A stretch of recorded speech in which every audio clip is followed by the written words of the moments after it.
the uses of shall and will. So if we ask the question with shall I or shall we are using to ask the will of the person or wish of the person which is addressed. For example, I have taken here, which pen shall I buy? Means I am asking the advice to the person who is with me. The next is the use of will. Will is used for expressing promises. Means in future when the promises are to be done. Second, willful action, which is also in future. Prediction, if you have to predict something or anything is to be predicted. Next is determination. We will use the helping verb will or modal auxiliary will. Here for the determination, modal auxiliary will is strongly stressed. And for characteristic habits, we are using will, assumption or probability. Here I have taken some examples altogether. One by one I will describe you. For example, first I have written, we will solve this mystery. Here I have promised or we have promised to someone. Means the sentence is showing promise. Second, you will write this down for me. Here the action is being done. Action is willful, showing your desire. Third example, it will snow tomorrow. Means something is to be predicted. Here there will be snow tomorrow. It is predicted. For the fourth example, he will talk about nothing but films. It is his, the person who has taken here, it is his characteristic habit. Then fifth example, this will be the book you want, I suppose. Here assumption or probability may be there. Next is should and would. Should and would, you know the students that should and would are the past equivalent or past form of the shall and will. For example, I have taken here, I expected that I should get a first position. I will tell you the use of should, that the should is used for advice. If you have to give some advice to anyone, you will use this helping verb should or modal auxiliary should. For example, you should clean your room often. And we can use should for recommending also. For example, I have taken here, the cow should be kept in a proper shelter. Now, we will come to understand the use of would. As you know, would is the past form of will. It will be used to express unreal or unlikely situations. For example, I will tell you, would you be able to manage this by yourself? Means if there is some doubt, means the situation is not likely, that time we can use would. For this habitual action also we are using would. Here I will tell you the example. In the vacations, we would play in the hills for hours. Here this is the habitual characteristics or habitual action. Now we will come to understand about the use of must. How to use must?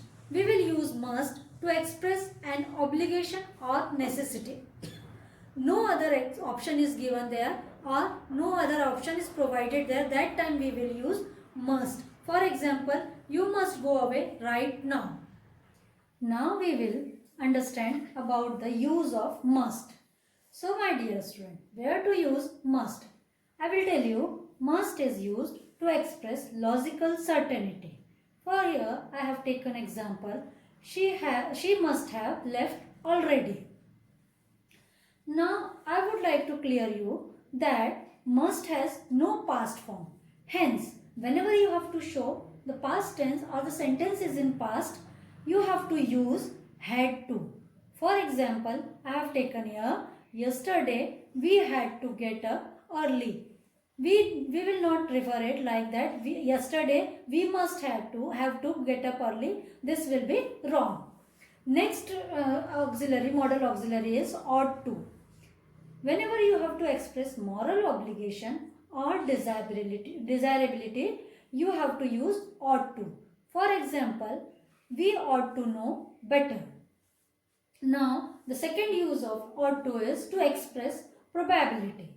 If there is some probability, you will use ought to. For example, prices ought to come down soon. Now, Another model auxiliary is used to. We can say this is old fashioned and it was formerly used in old grammar also. But here, whenever you have to express a discontinued habit, we will use used to. We are using nowadays also, sometime it is. Then for example, I used to live there when I was young. This is to tell in the past form. The next model auxiliary is need. Just you have to pay attention here. Whenever we have to use need, we have to use it without infinitive and it will has no s or ed forms of the verb. I will tell you the condition when we don't have to use s or ed form of the verb, that when we are using it without the helping verb do. Means to say, when the condition it is conjugated without do, we don't have to use infinitive to and no plural form of the verb or no past participle form of the verb should be used.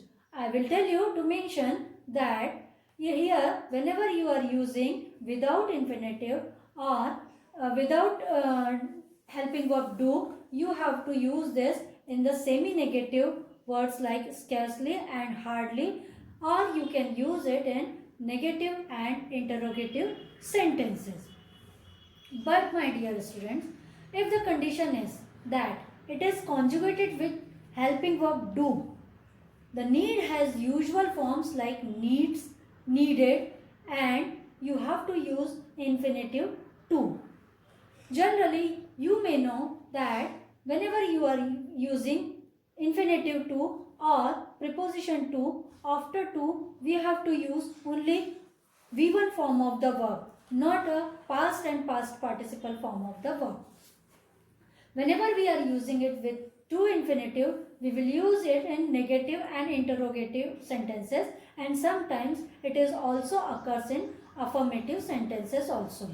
For example, we need not go, and second example, do you need to go now? I have told both the examples with you, with do and without do.